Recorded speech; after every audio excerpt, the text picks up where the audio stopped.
जब मालेगांव ब्लास्ट का मामला आया, रिस्पॉन्स बिल्कुल उत्सव जैसा रहा। होम मिनिस्टर ने पार्लियामेंट में कहा कि हिंदू कभी टेररिस्ट हो ही नहीं सकता।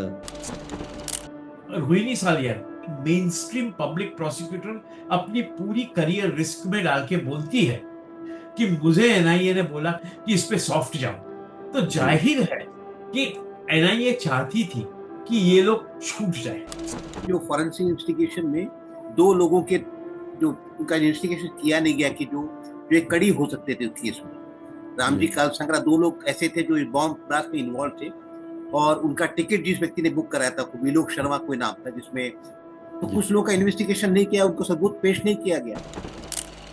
164 स्टेटमेंट वो जहां कि बोला गया था कि ये लोग इन्वॉल्व है, गायब हो गए। तो बहुत सारे गैप्स हैं इन्वेस्टिगेशन में, और साथ साथ प्रोसिक्यूशन में भी बहुत गैप्स हैं। मतलब मिसकैरेज ऑफ जस्टिस हुआ है। फॉरेंसिक जांच जो होनी चाहिए, जिस हद तक अच्छी तरह से होनी चाहिए थी, वो जांच हुई नहीं थी। 2006 के बॉम्ब ब्लास्ट को देखें, 2007 में ये मक्का मस्जिद समझौता, अजमेर बॉम्ब ब्लास्ट को देखें, 2008 का, तो लगातार उसमें सभी जो अभियुक्त तो पकड़े गए, एक्यूज पकड़े गए, वो हिंदू समाज के थे। तो जो आज बस्तर में हो रहा है, या जो हम्म। कश्मीर में हो रहा है, या जो मणिपुर में हो रहा है, वो स्टेट टेररिज्म है। उसको आप कौन सा कलर दिखाएंगे?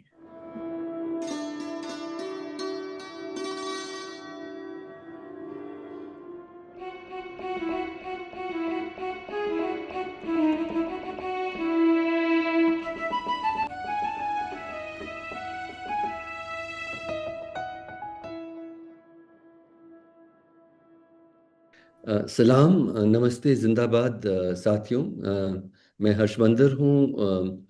ये दाग दाग उजाला जो सीरीज बातचीत की देश के हालात के बारे में स्क्रोल के साथ कारवान मोहब्बत जो कर रही है, उसकी एक श्रृंखला में आज की चर्चा का संदर्भ पहले मैं बहुत संक्षिप्त में कहना चाहता हूँ कि पिछले एक महीने में दो बहुत बड़े आतंकवाद के मामलों में कोर्ट्स के फैसले आए, और दोनों फैसलों में उन्होंने जो जिनको दोषी माना गया था उनको उन्होंने दोषमुक्त पाया है। इससे बहुत सारे सवाल उठते हैं। पहला केस 2006 में मुंबई में 7 रेलगाड़ियों में जो लोकल ट्रेन्स हैं उनमें सामूहिक एक साथ बॉम्ब ब्लास्ट हुए थे, और 200 से ज़्यादा लोग उसमें मारे गए। बहुत बड़ी संख्या में लोग घायल हुए। अ, उस अ, उस मामले में 13 लोगों को गिरफ्तार किया गया, और एक को 9 साल के बाद रिहा किया गया, और बाकियों एक गुजर गए जेल में, और बाकी 19 साल बाद वो रिहा हुए हैं। और कोर्ट अब कह रही है कि वो पूरी तरह से निर्दोष हैं। ये सभी मुसलमान आदमी थे। अ, अ, 2 साल बाद 2008 में मालेगांव में एक और बहुत बड़ा बॉम्ब ब्लास्ट हुआ। मोटरसाइकिल में बॉम्ब लगाया गया था, जो अचानक में विस्फोट हुआ एक मस्जिद के पास। रमज़ान का महीना था। इसमें लगभग 6 लोग मारे गए, काफ़ी लोग घायल भी हुए, उसमें 2 बच्चे भी थे। ये दोनों जो फैसले हैं वो एक साथ आए, बहुत सारे सवाल ये उठाते हैं। अ, आतंकवाद के स्वरूप के बारे में, हमारे जो क्रिमिनल जस्टिस सिस्टम है, कुछ बहुत बड़े सवाल उठाए गए हैं। सांप्रदायिक का क्या एक प्रेजुडिस है हमारी जो लीडरशिप में, पुलिस में, प्रशासन में, कोर्ट्स में, मीडिया में, जुडिशरी में। इस तरह के सवाल पे हम लोग आज बातचीत करेंगे। मेरे साथ दो बहुत अहम और श्रेष्ठ साथी हैं, जो इसमें इस बातचीत में जुड़े हैं मेरे साथ। एक सबसे पहले मैं देता हूँ मिहिर देसाई के। मिहिर देसाई देश के सबसे प्रमुख जो और सबसे सम्मानित मानवाधिकार के जो अधिवक्ता है, उनमें उनका नाम जुड़ता है। और वो मास मर्डर, जिसको सांप्रदायिक हिंसा के बड़े मामले, पुलिस अत्याचार, जो एनकाउंटर के मामले, पुलिस की हिरासत में लोग मारे गए हैं, ऐसे बहुत सारे मामलों पे आपने बहुत सालों तक मानवाधिकारों की रक्षा और इंसाफ की रक्षा की है। और हमारे दूसरे साथी हैं सुभाष कटाडे, बहुत सम्मानित वरिष्ठ पत्रकार भी रहे हैं, लेखक भी हैं। इतिहास पे, राजनीति पे, मानवाधिकार पे, सांप्रदायिकता पे, इन सब पे आपकी बहुत गहरी पकड़ भी है, आपने बहुत काम भी किया है। तो दोस्तों, मैं पहला सवाल जो उठाना चाह रहा हूँ वो मालेगांव के बारे में है। हम लोग जानते हैं मालेगांव का जो ब्लास्ट है, उस जो महाराष्ट्र में जो एटीएस है, वो हेमंत करकरे, जिनका बहुत बढ़िया, उनके ईमानदारी पे, उनकी योग्यता पे सबका बहुत ज़्यादा यकीन रहा है। उन्होंने इसकी जांच की जिम्मेदारी ली, और एटीएस का प्रभार भी उनके पास था। और कुछ ही महीनों में उन्हें बहुत एक बड़ा पहला जो अरेस्ट किया था वो था प्रज्ञा ठाकुर, साध्वी प्रज्ञा ठाकुर। उन एटीएस का कहना था कि जो बाइक ब्लास्ट में इस्तेमाल हुआ था वो उन्हीं के नाम पे था।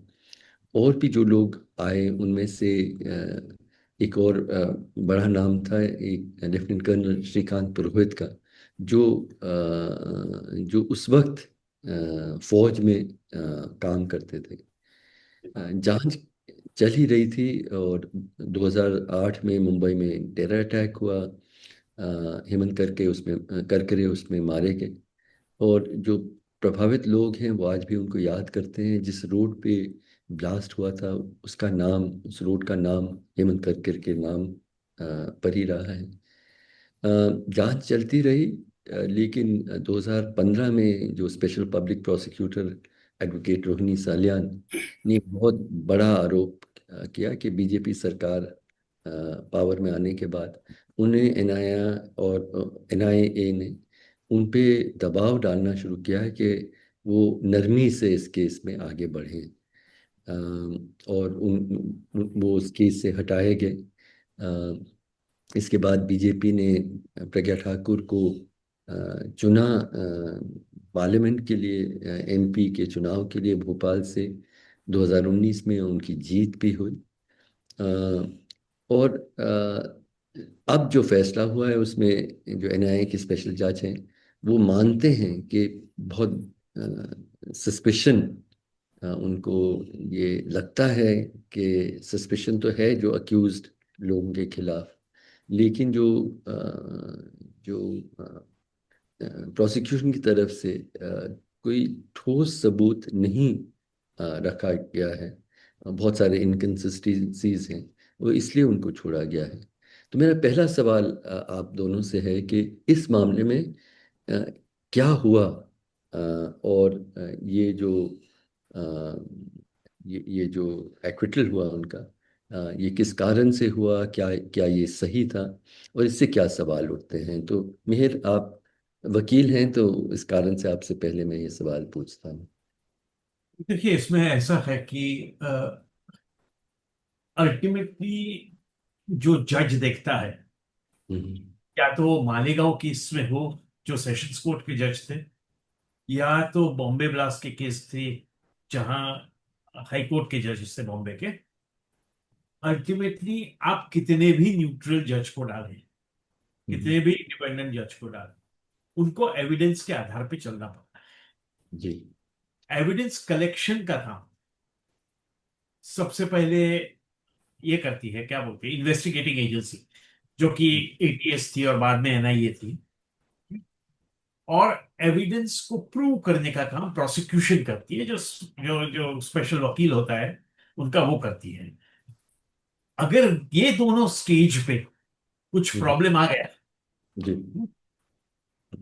तो जज कितने भी माहिर क्यों ना हो, कि बियॉन्ड द पॉइंट वो कुछ कर कर नहीं सकते। जैसे कि आप, हम मालेगांव केस की बात करें, तो जी दो तीन मुद्दे हैं बहुत महत्वपूर्ण है। पहली बात, कोर्ट ने खुद कहा है कि सस्पिशन है। कोर्ट ने खुद कहा है कि terrorism does not ever leech है,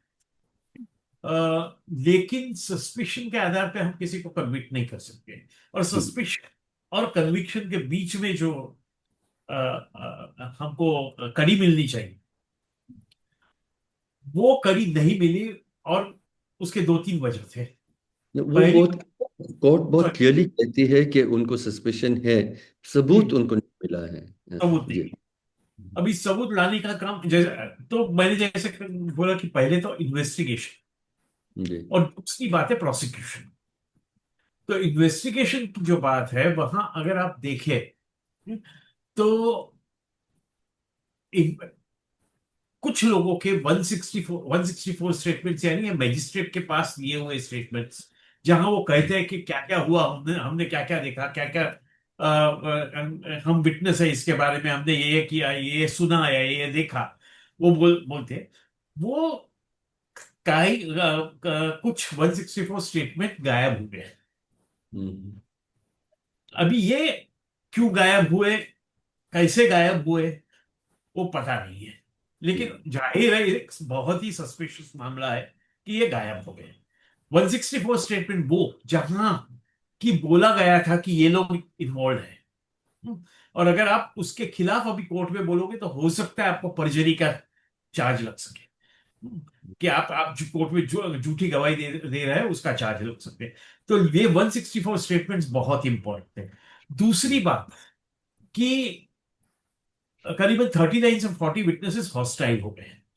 हम्म, यानी कि उन्होंने जो पहले स्टेटमेंट दिया था पुलिस को, पुलिस यानी चाहे एटीएस हो या एनआईए हो, और बाद में जो कोर्ट में उन्होंने बोला, वो बहुत कंप्लीटली कॉन्ट्रिडिक्टरी था। यानी पहले बोला था कि हमने, मान लीजिए कि बोला था कि हमने, हाँ, जो 3 मीटिंग हुए थे उसमें साध्वी प्रज्ञा थी, ये थी, ये थे। और फिर आके बोला कि नहीं, हमने ऐसा कभी कहा ही नहीं था, मैं ऐसे कभी मीटिंग में था ही नहीं। तो जब विटनेसेस हॉस्टाइल हो जाते हैं, तो ये प्रॉब्लम होता है। थर्ड प्रॉब्लम ये हुआ था कि फॉरेंसिक जांच जो होनी चाहिए थी, जिस हद तक अच्छी तरह से होनी चाहिए थी, वो जांच हुई नहीं थी। वो एक जज बोलता है कि जो फॉरेंसिक, जैसे कि फिंगरप्रिंट्स लेना, वो नहीं हुआ था। फिर जो आरडीएक्स जो मिला था, ठीक है, उसके पूरे उसको सील बरोबर नहीं किया था। जो जो जो जो चीजें मिली थी ब्लास्ट से, उसे सील नहीं की थी बरोबर, इसलिए उसे आप इस्तेमाल नहीं कर सकते। तो इस तरह के बहुत कारण थे। तो ये इन्वेस्टिगेशन की बात रही। दूसरी बात प्रोसिक्यूशन की, जैसे मैंने कहा कि दो चीजें होती है प्रोसिक्यूशन में, जैसे आपने ही बताया हर्ष, हम्म, कि रोहिणी सालिया, जिसको स्पेशल पब्लिक प्रोसिक्यूटर, जिसके इंटेग्रिटी और जिसके काबिलियत है। कमिटमेंट के ऊपर, काबिलियत के ऊपर कोई भी डाउट नहीं हो सकता है, मुझे नहीं है। हम लोग जी एक दूसरे के खिलाफ कई बार अपीयर हुए हैं कोर्ट में, ऐसा नहीं है कि नहीं है। और वो स्टेट को रिप्रेजेंट करती थी तभी भी, और अपना काम जिम्मेवारी से करती थी। तो काबिलियत पे कोई किसी तरह का ये नहीं। जब उस तरह के एक मेन स्ट्रीम पब्लिक प्रोसिक्यूटर अपनी पूरी करियर रिस्क में डाल के बोलती है कि मुझे एनआईए ने बोला कि इसके ऊपर 2015-16 से बोला है कि इस पे सॉफ्ट जाओ, ये, और तभी उन्होंने आके कहा कि this is not my job, इसके लिए मैं स्पेशल पीपी नहीं बनी। तो जी जाहिर है कि एनआईए चाहती थी कि ये लोग छूट जाए। अब देखिए कि जो मकोका लगाया गया था, मकोका ये महाराष्ट्र का स्पेशल एक्ट है, कानून है, ओके, जिसमें क्या होता है कि जो आप कन्फेशन करते हैं पुलिस में, हाँ? पुलिस के सामने। नॉर्मली कन्फेशन आपको मजिस्ट्रेट के सामने करना पड़ता है। मकोका जो कानून लगाया गया है वहां आप सीनियर पुलिस ऑफिसर्स के सामने कन्फेशन करते हैं तो वो माना जाता है। Okay. Ordinary Indian penal code या जो नया कानून है उसमें ऐसा माना नहीं जाता है, उसमें आपको मजिस्ट्रेट के पास ही करना पड़ता है। तो यहां सीनियर मकोका लगाया गया था और सीनियर पुलिस ऑफिसर के सामने कन्फेशन किए गए थे। फिर एनआईए के कहने पे मकोका ड्रॉप किया गया। जैसे मकोका के ड्रॉप किया वैसे वो कन्फेशन ड्रॉप करने पड़े, क्योंकि वो कन्फेशन पुलिस के सामने थे। तो वो कन्फेशन भी गए, मकोका भी गए। तो इस तरह की अगर हम देखें, जिस तरह से यह पूरा इन्वेस्टिगेशन हुआ है, जिस तरह से प्रोसिक्यूशन हुआ है, मेरे ख्याल से यह बहुत बहुत बहुत ही संदेहनीय बात है कि एक्चुअली जेन्युइन प्रोसिक्यूशन और इन्वेस्टिगेशन हुआ है कि नहीं। उतना मैं अभी के लिए मेरी बात बंद कर। सुभाष, आपने बात सुनी, आप पत्रकार भी रहे, एक तरह के सामाजिक शोधकर्ता भी हैं आप। बहुत साफ संकेत है कि सरकार नहीं चाहती थी कि इस मामले में जिनको दोषी माना गया है उनके खिलाफ सजा हो। और ये तो बहुत साफ दिखाया कि आई थिंक दुनिया में बहुत कम ऐसे उदाहरण होंगे कि किसी को टेरर के लिए वो आरोपी है और उनको मेंबर ऑफ पार्लियामेंट के लिए खड़ा किया जाता है। आप कुछ इसमें, how do you see this? जो मिहिर ने बात कही, जी वो बात तो बिल्कुल 100% सही है। जी और रोहिणी सालियान का वो स्टेटमेंट बड़ा मशहूर हुआ, लेकिन उन्होंने और एक स्टेटमेंट दिया था। उन्होंने सुप्रीम कोर्ट के सामने कुछ सबूत पेश किए थे इस केस को लेकर के, और सुप्रीम कोर्ट ने उन सबूतों को एडमिसिबल माना था। तो अगर आप केस के बारे में इन सारे बातों को रखेंगे, इंक्लूडिंग जो फॉरेंसिक इन्वेस्टिगेशन में दो लोगों के जो उनका इन्वेस्टिगेशन किया नहीं गया कि जो जो एक कड़ी हो सकते थे उस केस में, रामजी कालसंगरा, दो लोग ऐसे थे जो बॉम्ब ब्लास्ट में इन्वॉल्व थे, और उनका टिकट जिस व्यक्ति ने बुक कराया था, विलोक शर्मा कोई नाम था, जिसमें वायर ने एक स्टोरी की उसके बारे में। तो कुछ लोगों का इन्वेस्टिगेशन नहीं किया, उनको सबूत पेश नहीं किया गया। तो बहुत सारे गैप्स हैं इन्वेस्टिगेशन में, और साथ साथ प्रोसिक्यूशन में भी बहुत गैप्स हैं। तो ये मुझे तो मेरा ये मानना है, और ज्यादा मीर ने जो कहा उसके बाद जोड़ना नहीं चाहूंगा मैं, मतलब मिसकैरेज ऑफ जस्टिस हुआ है, और क्लीन चिट अपने आप। और जानबूझ के हुआ है। या जानबूझ के, क्योंकि अगर 2015 में पब्लिक प्रोसिक्यूटर जो उनकी जो रोहिणी सलियान की जो इमेज है, आखिरी दिन वो मिली थी उनसे एक एक करकरे से, हेमंत करकरे से। हेमंत करकरे ने उनको बताया था कि मेरे पर कितना दबाव पड़ रहा है और कैसे क्या होगा मामला। तो शी हैड एश्योर्ड हिम कि मैं, मेरे पास मामला आएगा तो मैं उठाऊंगी इस मसले को। तो उनको उन्हीं को बनाया गया था। तो 2015 में बयान दिया उन्होंने। 2016 में बाकायदा उन्होंने व्यक्ति का नाम लिया, एनआईए के व्यक्ति का, कोई मराठी आदमी है, उनका नाम लिया, क्या के मिले थे, क्या किया था उन्होंने। और 2017 में उनको उस केस से निकाला गया, और जो दूसरे पब्लिक प्रोसिक्यूटर बने वो लगभग 10 साल तक वो पद पर बने रहे। और जो सारे जो कथित गड़बड़ियां हम लोग देख रहे हैं उनके नेतृत्व में हुई, कैसे उन्होंने क्यों नहीं पेश किया गया, ये देखना पड़ेगा, जांचना पड़ेगा। तो मेरे ख्याल से एक अन्याय हुआ है, और कॉन्शियसली अन्याय हुआ है। और न्याय का तकाजा ये है कि मतलब सरकार को इस मामले में तुरंत अपील करनी चाहिए। जब एनआईए कोर्ट ने खुद कहा है कि स्ट्रांग सस्पिशन है, स्ट्रांग सस्पिशन, उनकी लैंग्वेज अगर आप देखेंगे, स्ट्रांग सस्पिशन है, तो तुरंत अपील करनी चाहिए।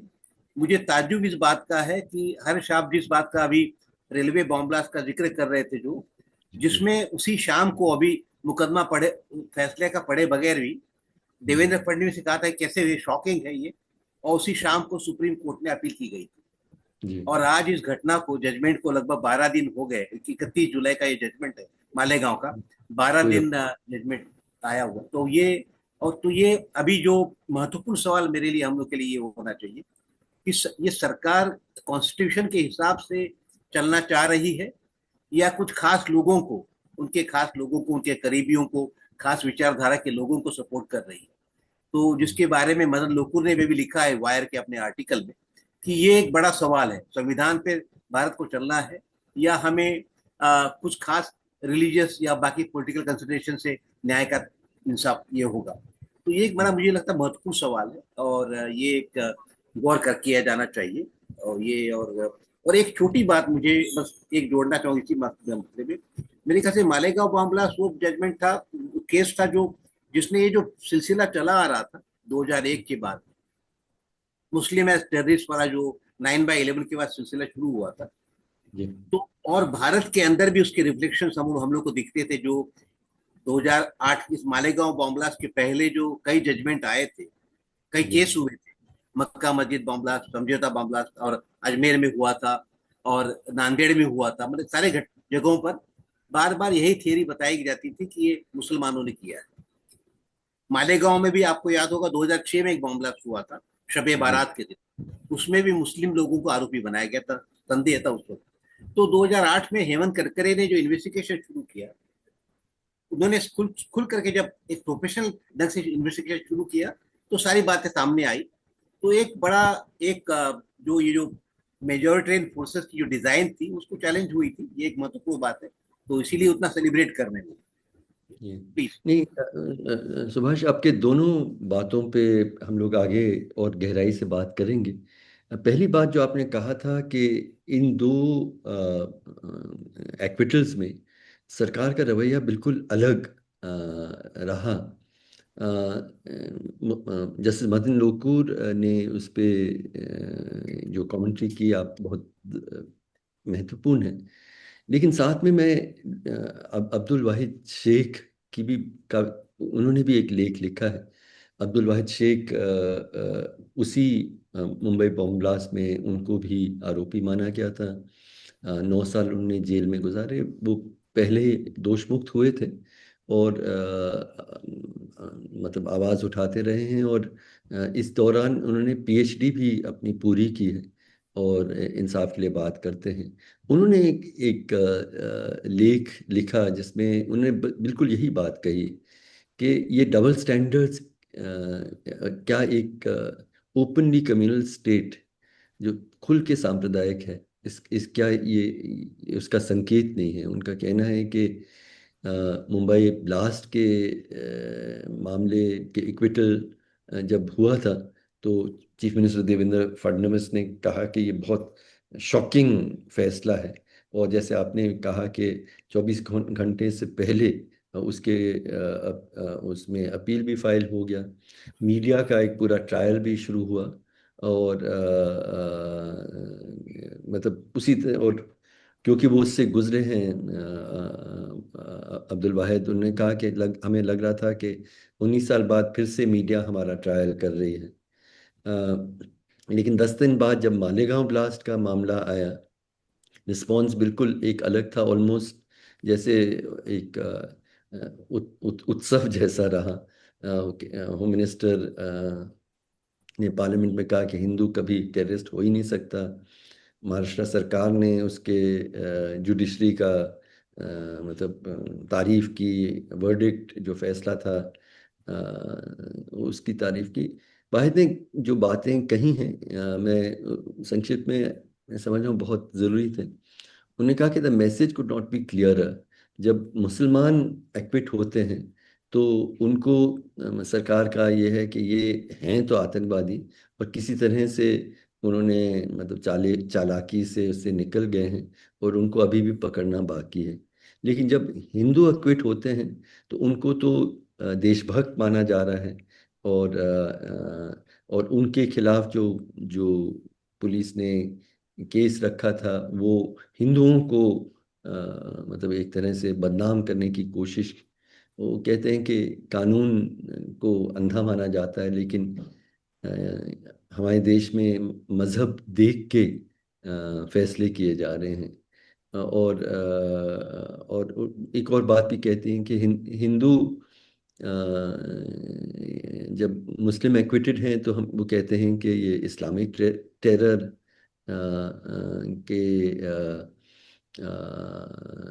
के फिर भी नुमाइंदे हैं। लेकिन जब हिंदू एक्विट होता है तो वो कहते हैं कि हिंदुज़म टेरर आतंकवाद को मानता ही नहीं है। तो ये जो जो उन्होंने बात उठाई दोहरे मापदंड के, बहुत गंभीर, हमारे पूरे मतलब लोकतंत्र, हमारा संविधान, हमने जो secular constitution, rule of law, हर मजहब के लोगों के बराबर के हक, इन सारों चीज़ों पे बहुत बड़ा सवाल उठता है। एक तरह से कहा जा रहा है कि जब आप मुस्लिम आरोपी रखते हैं टेरर मामले में, तो सरकार और पूरी व्यवस्था जो है, प्रोसिक्यूशन, पुलिस, कोर्ट्स की रवैया एक किस्म की होती है, मीडिया। और अगर आप हिंदू आपके ऊपर आरोप है, तो बिल्कुल एक अलग रवैया होती है। मेहर, आपने इतने सारे मामलों को में आपने अपने कोर्ट में भी आप लड़े हैं, और आपने बहुत नज़दीकी से देखा भी है। तो ये जो वाहिद शेख ने एक किस्म का सवाल उठाया है, वो किस हद तक जायज़ है? मेरे ख्याल से पूरी तरह से जायज है कि जब वाहिद, जैसे आप जानते होंगे, वाहिद खुद एक अक्यूज्ड था। रहे। हाँ, अक्यूज रहे थे, जो उनको पहले ही एक्विट कर दिया था। जो 16-17 लोग को कन्विक्ट किया था बॉम्बे ब्लास्ट के केस, ट्रेन ब्लास्ट के मामले में, उसमें से एक वो थे, उनको एक्विट कर दिया था। बाकी के लोगों को अभी हाई कोर्ट ने एक्विट किया है। बट उनको बल्कि भी 9 साल जेल में रहना पड़ा। वो भी एक दूसरा डिफरेंस है कि जी। जो जिसे हम हिंदू टेरर बोलते हैं या जो भी बोलते हैं, वहां सब लोगों को बेल मिल चुकी थी। हम्म। यहाँ किसी को भी बेल मिली नहीं थी। जी। पहले भी नहीं, बाद में भी नहीं, तो बेल मिली नहीं थी जो बॉम्बे ब्लास्ट की केसेस है। तो वो एक दूसरा डिफरेंस है कि यहाँ आपको बेल मिल सकती है, या बेल नहीं भी हो, बेल ना भी मिली हो, तो जैसे आप जानते हैं वो कौन है, वो राम रहीम या कौन है, जिसको 14 बार पेरोल, 14 दफा पेरोल मिला है। हाँ, जी। जो कभी भी किसी भी इस तरह के केस में, अगर आप मुसलमान हैं तो आपको मिलने का सवाल ही नहीं, इतना इतने टाइम तक।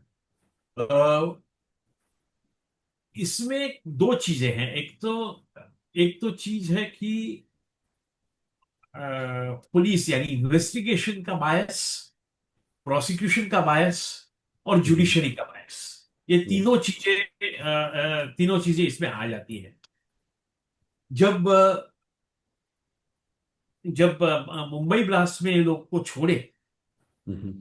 मुंबई के ट्रेन ब्लास्ट में लोगों को छोड़े, तब लोगों में बहुत सरप्राइज था। हम्म। इवन जो लिबरल्स है, इवन जो सोशल मूवमेंट के साथ जुड़ के रहे, सरप्राइज इसलिए नहीं था कि वो मानते थे कि वो गिल्टी है। सरप्राइज इसलिए था कि इस मामले में ये लोग को कैसे छोड़ेंगे क्या, हम्म। इस तरह। जबकि यहाँ ये लोग जो छूटे, साध्वी प्रज्ञा, वहां सरप्राइज बिल्कुल नहीं था। कम से कम मुझे तो नहीं था। अमित शाह को भी नहीं था, क्योंकि अमित शाह का जो स्टेटमेंट था कि कोई हिंदू टेरर नहीं हो सकता है, वो जजमेंट आने के एक दिन पहले किया गया था उससे। तो सवाल ये है कि only thing I can say इसके वो बहुत इंटेलिजेंट आदमी हो, देख सकते हैं आगे क्या हो रहा है। उससे हम्म। उससे ज्यादा क्या बोलूं मैं। तो वो भी महत्वपूर्ण बात है। ये फडणवीस वगैरह का बाद में आया स्टेटमेंट, लेकिन जो अमित शाह का था वो पहले आया। जी। तो मेरे ख्याल से देर इज अ बायस। हम्म। हम माने न माने, हमें बोलना चाहिए नहीं बोलना चाहिए, लेकिन मैं तो मानता हूं कि हिंदुस्तान अभी एक फैसिज्म की तरफ बहुत ही जल्दी से बढ़ता हुआ देश है। अगर फासिस्ट नहीं हो गया है तो फासिस्ट हो रहा है। हिंदू राष्ट्र बनाने के लिए आपको संविधान बदलने की जरूरत नहीं है। मैं ऐसा मानता हूं कि संविधान बदले बिना भी आप जो भी करना चाहते हो कर सकते हैं, और वो कर रहे हैं लोग। और ये जो मामला है हिंदू खतरे में है और मुसलमान वो खतरा डाल रहे हैं, वो सोसाइटी में भी इतना फैल गया है। और जी। जो जो इन्वेस्टिगेशन है, जो जजेस है, जो प्रोसिक्यूशन है, वो सोसाइटी से ही आते हैं। तो ये एक फैला हुआ मामला है। इसी। हाँ, मैं ऐसा नहीं बोलता हूँ कि सब लोग ऐसे हैं। कई जजेस है, कई प्रोसिक्यूटर्स है, जैसे कि रोहिणी सालियान थी, कई जजेस है जो बहुत ही अच्छे, बहुत ही न्यूट्रल है। लेकिन ये जी। धीरे धीरे मुझे फैलता हुआ लग रहा है, इवन जुडिशरी में। नहीं, वाहिद मेरे साथ थोड़े दिन पहले बैठे हुए थे, तो उन्होंने भी यही बात कही कि ये दो जजेस ने जो फैसला किया था, वो कह रहे थे कि मतलब सारे झूठ के बीच में से उन्होंने सच किस तरह से निकाला, बहुत मतलब सम्मानजनक है। तो अच्छे लोग भी हैं, लेकिन व्यवस्था बहुत ज़्यादा बायस्ड और कम्युनलाइज्ड हो गई है। सुभाष, आप इन इन अ लार्जर फ्रेम, जो आखिर में मिहिर कह रहे थे कि ये एक संकेत है कि संविधान को बदले बिना हम लोग हिंदू राष्ट्र की दिशा में जा रहे हैं, और ये एक फैसिज्म का संकेत है। आप किस हद तक इससे सहमत हैं? किस देखो हद मुझे तक आप तो इससे सहमत हैं? मतलब डू यू अग्री ये विद बिल्कुल मुझे दिस? बिल्कुल ऐसा मुझे लगा कि मिहिर ने मेरे मुंह की बात छीन ली। बिल्कुल सर, मैं 100% सहमत हूँ। जी। और जो मतलब अगर अभी तक जो जिन तबकों के बारे में हम सब लोग का यकीन था, हम्म। जुडिशरी के बारे में भी मिहिर जो संकेत दे रहे हैं, और अभी एक नया फिनोमेना पिछले कुछ साल से चल पड़ा है जिसके बारे में मोहन गोपाल एक वकील है और लीगल स्कॉलर भी है। उन्होंने हम्म। पिछले दिनों अपना पिछले साल लेक्चर भी दिया था कि कैसे जुडिशरी के अंदर ऐसे जजेस को लाया जा रहा है जो संविधान के हिसाब से चलते हैं, लेकिन साथ साथ मतलब संविधान के बाहर से भी चलते हैं। मतलब ऐसे जी। कि ये रिलीजन के आधार पर कुछ ऐसे फैसले उन्होंने का उल्लेख किया है। जैसे तो एक सीनियर उन्होंने जज भी यही मुझे बात की एक सीनियर जज मुझे कह रहे थे थोड़े दिन पहले कि हाँ लगभग एक तिहाई जजेस उनके आंकलन में हाँ, आरएसएस विचारधारा से सहानुभूति रखते बिल्कुल बिल्कुल हैं। बिल्कुल। दैट्स अ वेरी और क्या सीरियस चार्ज। हाँ जी। क्या अगर इलाहाबाद हाई कोर्ट का जज अगर ओपनली कमर्शियल स्टेटमेंट दे सकते हैं, और हम्म। अगर कलकत्ता हाई कोर्ट के जजेस डायरेक्ट आज इस्तीफा देके कल भाजपा में शामिल हो सकते हैं, तो हम्म। जुडिशरी के एक हिस्से में, काफी सिग्निफिकेंट हिस्से में, ये आइडियोलॉजी ट्रेजिकली बहुत पहुंच गई है और वो काफी इसको सही मानते हैं।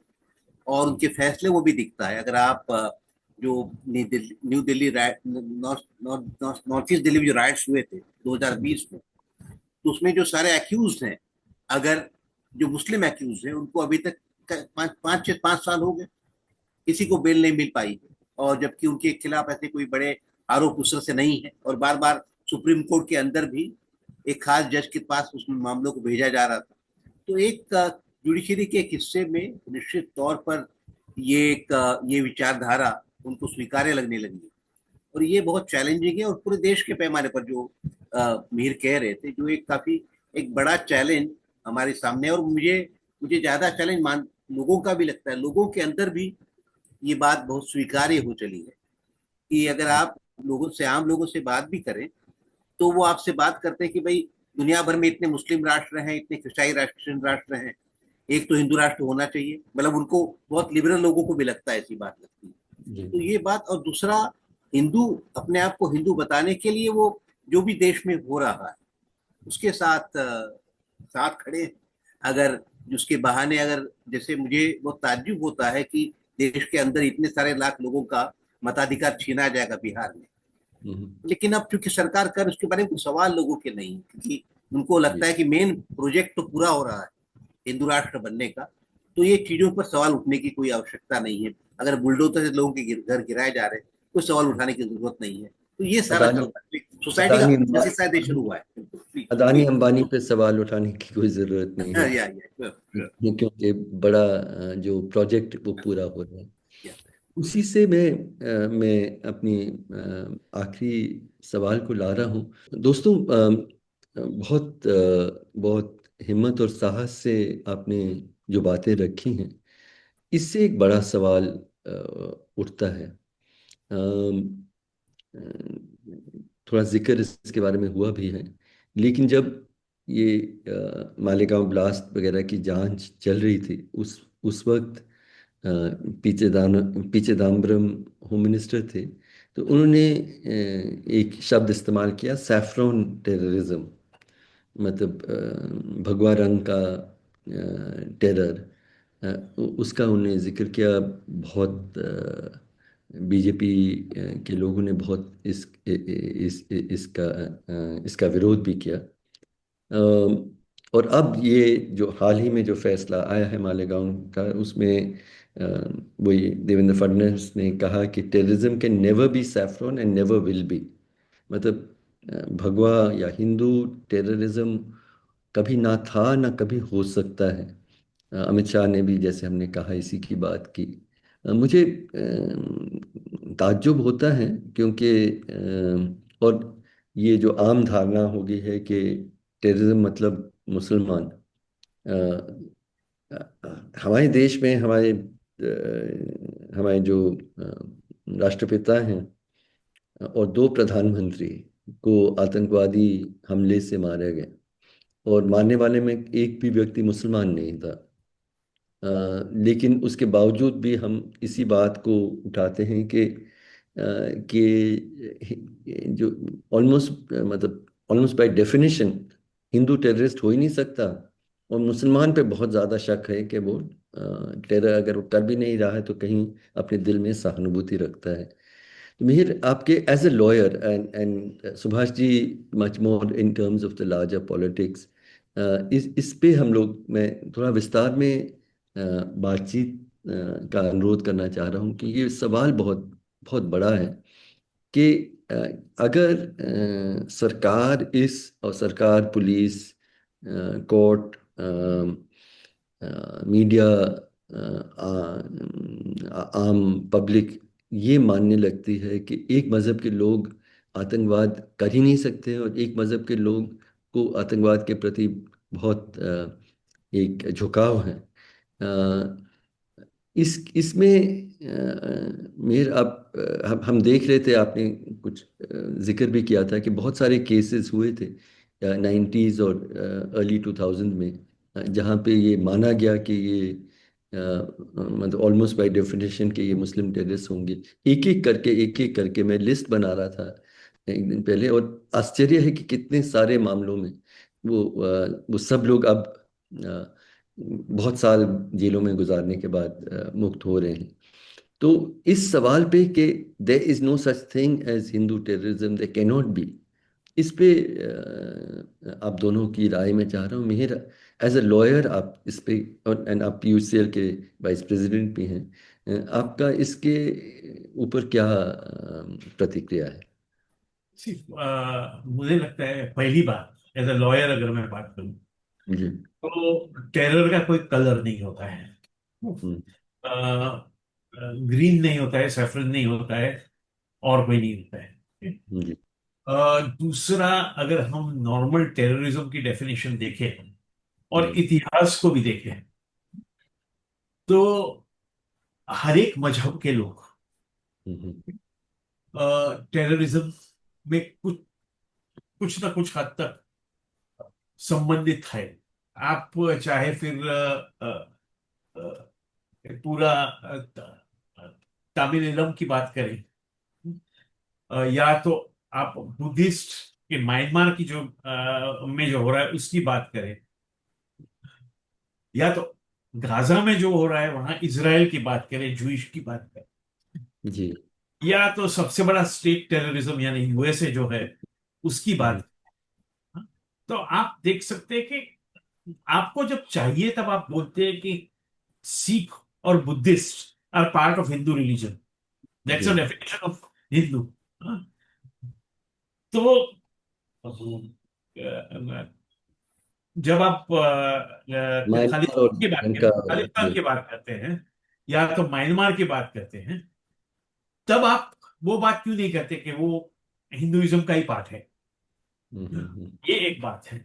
दूसरी बात, और इसमें मैं, सॉरी, मैं जोड़ना चाह रहा हूँ, तमिल हाँ, तो है ही हिंदू, आप लोग कह नहीं आइए सकते। आइए, लेकिन करेक्ट, लेकिन यूसुफ बॉमर के एक तरह से आविष्कार और हाँ, पहला प्रयोग तो एलटीटी ने किया। करेक्ट। तो हम्म। मेरे ख्याल से ये कहना गलत होगा कि हिंदू कभी आतंकवादी नहीं हो सकते। ये कहना पूरा पूरा गलत होगा। दूसरी बात है कि जिस तरह से ये इन्वेस्टिगेशन, और ये सिर्फ मालेगांव ब्लास्ट की बात नहीं है, समझौता एक्सप्रेस की बात है, दूसरे मक्का मस्जिद की बात है, दूसरे कई ठिकानों की बात है, जहां जहां टेरर अटैक्स हुए हैं, वहां नीडल ऑफ सस्पिशन बहुत ही यही है, अभिनव भारत जिसके ये लोग पार्ट थे उसके ऊपर गया है।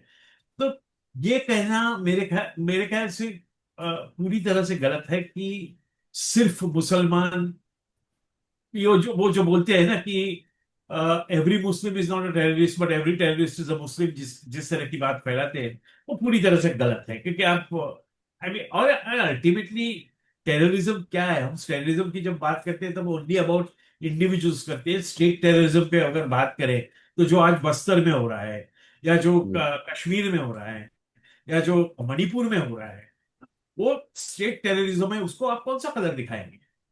स्टेट और की कम्युनल राइट और कम्युनल वायलेंस भी बड़े स्केल पे होता है, वो भी एक किस्म का एब्सोल्युटली, terrorism है। एब्सोल्युटली जी। कम्युनल वायलेंस पर, जैसे कि गुजरात के दंगे हुए थे 2000, अब सिर्फ गुजरात के नहीं लेकिन कई जगह पे, report after report, okay, Bhagalpur, of judicial Nilgiri. Commission, हाँ, कितने रिपोर्ट्स हैं जो बोलते हैं कि श्री कृष्णा कमीशन है, कई रिपोर्ट्स है ऐसे जो जो कहते हैं कि इनमें हिंदुओं ने भी इतना ही पार्ट लिया जितना दूसरे किसी कौम ने लिया हो, या शायद ज्यादा लिया। तो मेरे ख्याल से ये एक मिथ जनरेट करने की बात है। This is basically to stigmatise Muslims, जिसे जिसे हम कहते हैं कि मुसलमानों को स्टिग्मेटाइज करने की बात है। जी। लेकिन हम दुनिया भर में देखें, इतिहास देखें, ओके, आज की दिन में जो चल रहा है वो देखें, तो मेरे ख्याल से ये कहना कि हिंदू कभी टेररिस्ट हो ही नहीं सकता है, तो वो बात गलत है। मैं ये नहीं कह रहा हूं कि हिंदुइज्म लीड्स टू टेररिज्म, ऐसा मैं नहीं कह रहा हूं।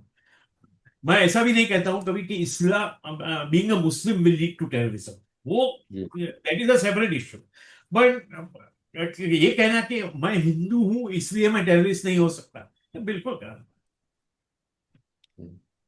और जो मिहिर, थोड़ा सा और आगे बढ़ाते हुए आप, जैसे मालेगांव में जिस तरह से बहुत साफ तरीके से जो एविडेंस को कमज़ोर किया गया, ताकि आप दूसरे मामलों में भी आप वाकिफ़ हैं कोई केसेस जहाँ पे इसी तरह की, जहाँ पे हिंदू समाज के लोग आरोपी हैं, क्या इसी तरह की कार्रवाई हो रही है जहाँ पे एविडेंस को कमजोर किया जा रहा है? हो सकता है टेररिज्म का, आप, it depends on how you define terrorism, लेकिन क्योंकि मैंने हैंडल किया था काफी हद तक सोहराबुद्दीन का केस, जिसमें जी, अमित शाह बिल्कुल। Was involve directly, okay. Hmm. अभी आप उसे टेरर बोले ना बोले जो भी है, लेकिन उसमें एविडेंस डेफिनेटली वीक किया गया था, definitely ji. There was a complete compromise, okay.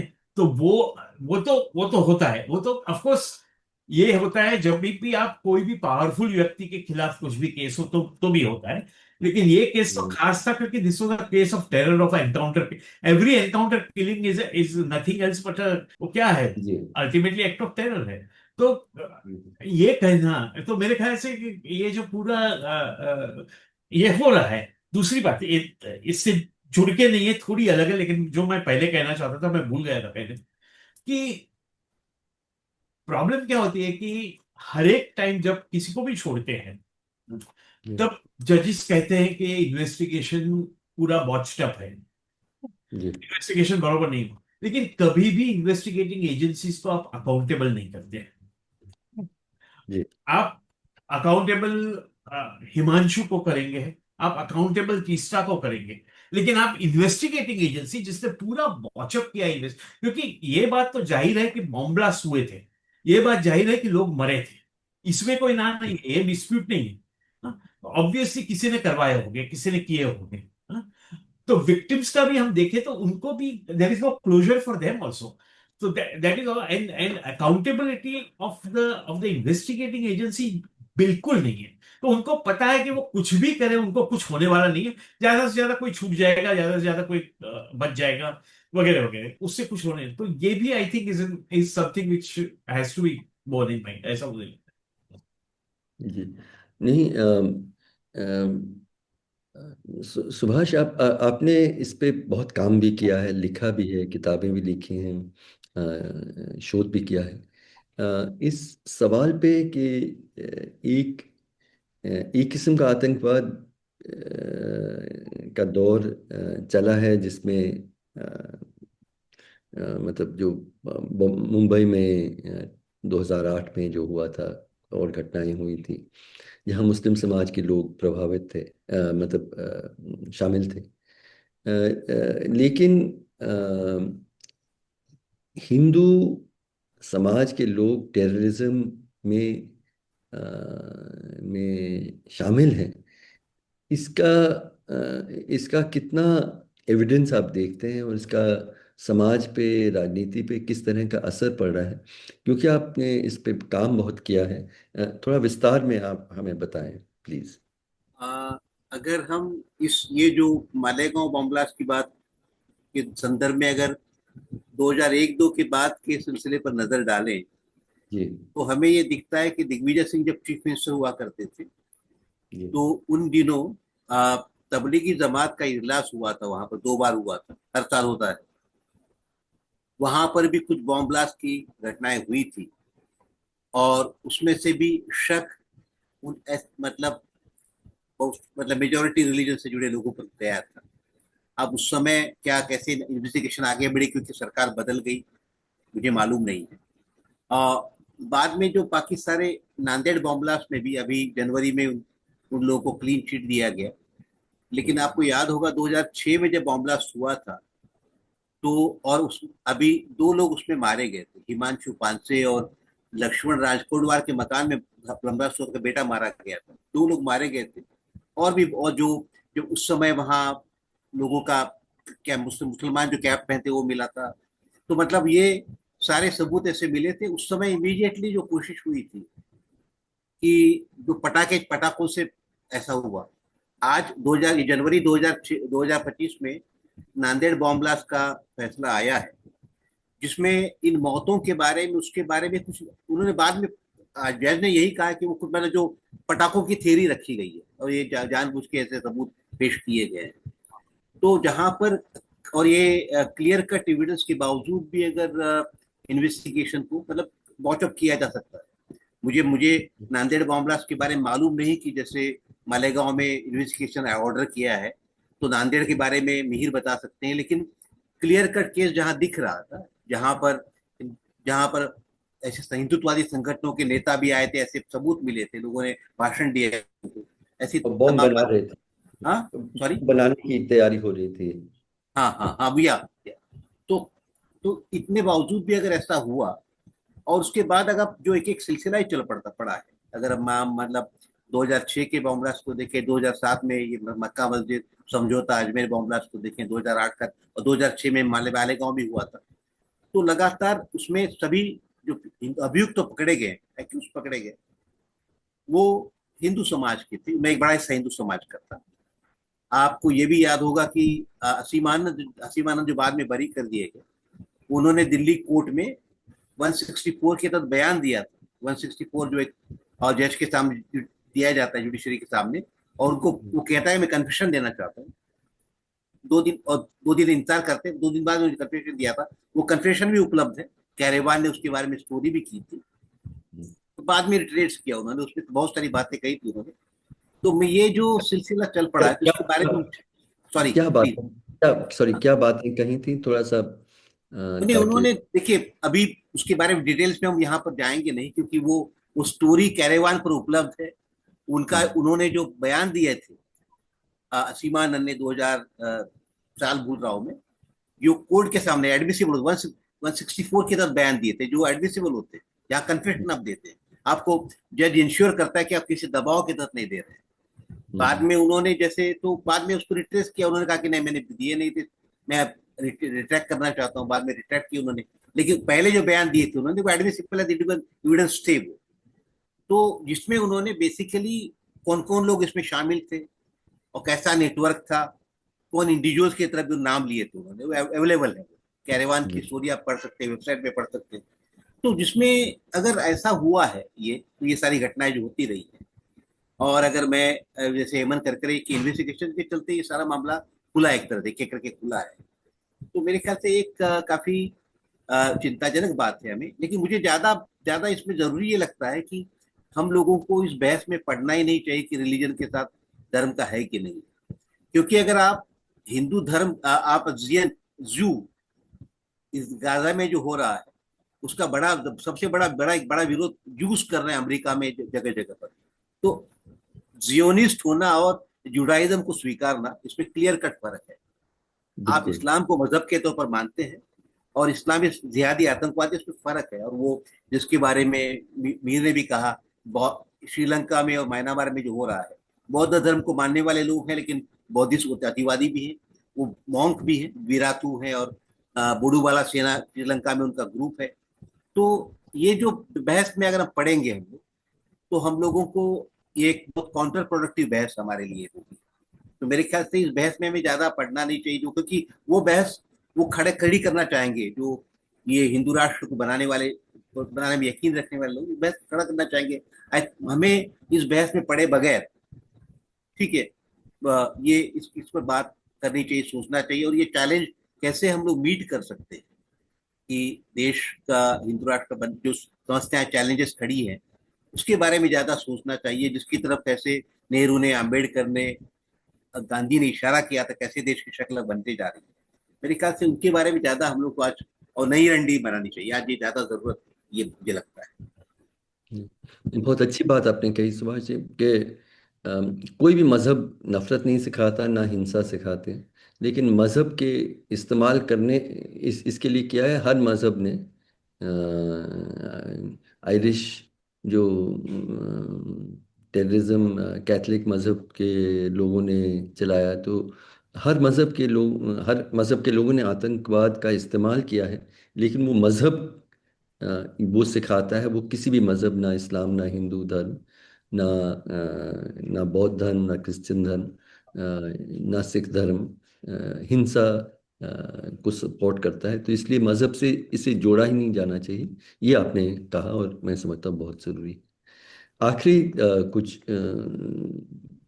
थोड़े से संक्षिप्त में मिहिर और सुभाष, जो हम लोगों ने जो तस्वीर रखी है देश के लोकतंत्र का इस वक्त में, जहां मान रहे हैं कि सांप्रदायिक विचार सरकार के,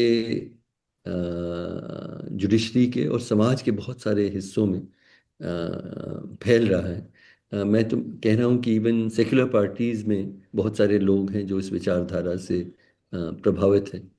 ऐसे वक्त में जो नागरिक उस संविधान को मानता है जहाँ पे हर मजहब के लोगों के बराबर के हक होने चाहिए, उनको आज क्या करना चाहिए, सामने क्या रास्ता है, उसमें संक्षिप्त में मिहिर और सुभाष कुछ बात रखें और फिर हम अपनी बात पूरा करें। हाँ, मैं बेसिकली दो चीजें बोलूंगा इसमें। हम्म। एक तो एज अ लॉयर मैं पहली बात करूंगा कि हमारी ज्यादा करके बैटल्स जो आज है कोर्ट में, वो डिफेंसिव बैटल्स। किसी को पकड़ा उसको छुड़ाओ, किसी के ऊपर 153 ए डाला, हेट स्पीच का गलत डाला, किसी का ट्वीट बंद कर दिया, और किसी को प्रोटेस्ट करने की परमिशन नहीं दिया।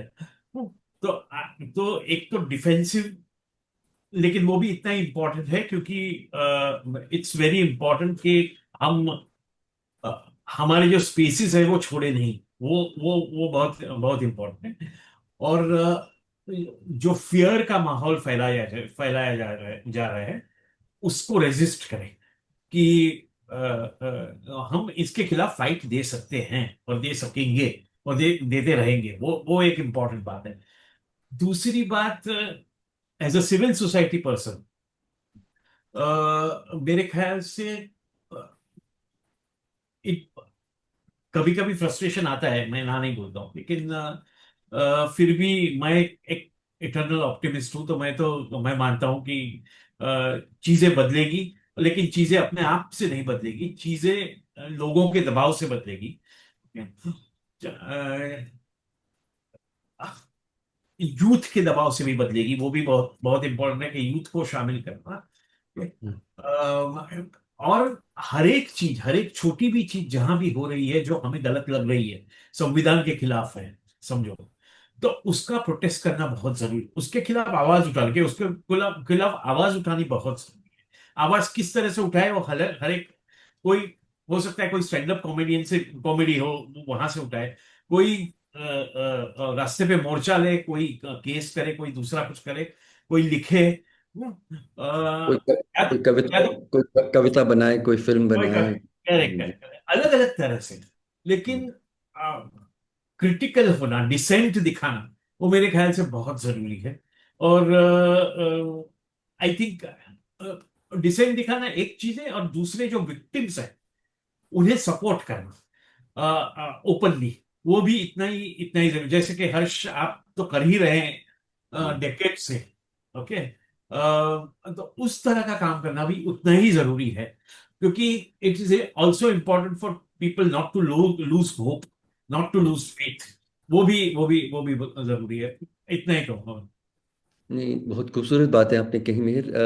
सुभाष, आप वही कि हम लोग फैसिज्म की ओर अगर बढ़ रहे हैं, एक सांप्रदायिक सरकारी व्यवस्था की ओर, समाज की ओर बढ़ रहे हैं, इस वक्त में जो आम नागरिक को क्या करना चाहिए, इसमें आपके क्या विचार हैं?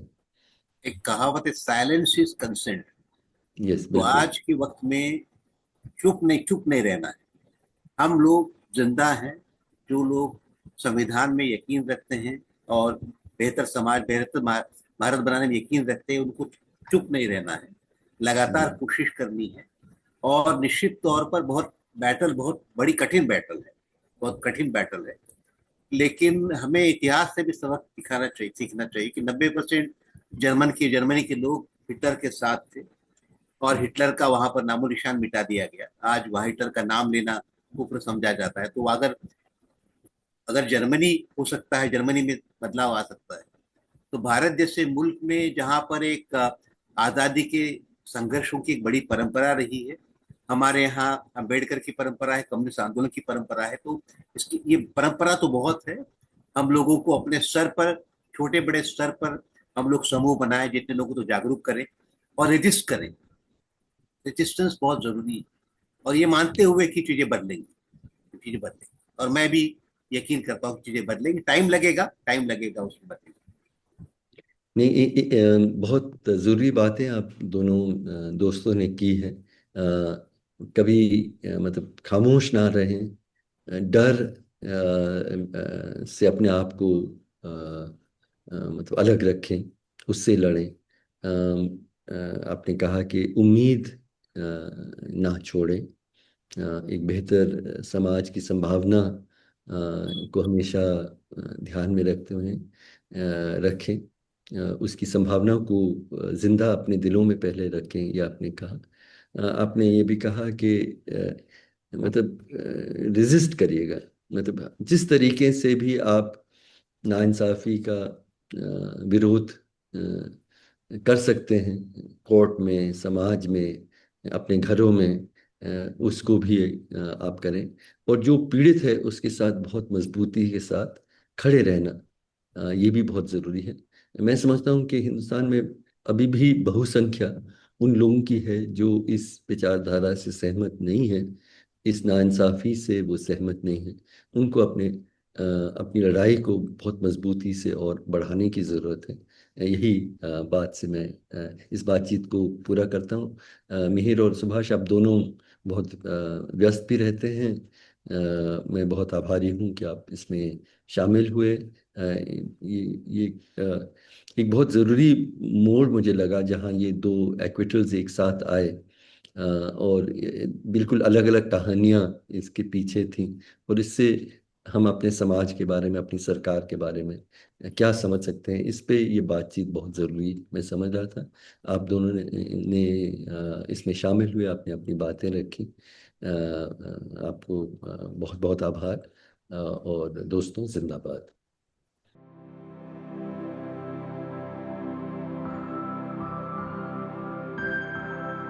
ये दाग दाग उजाला, ये शब कसीदा सहर, वो इंतजार था जिसका ये वो सहर तो नहीं।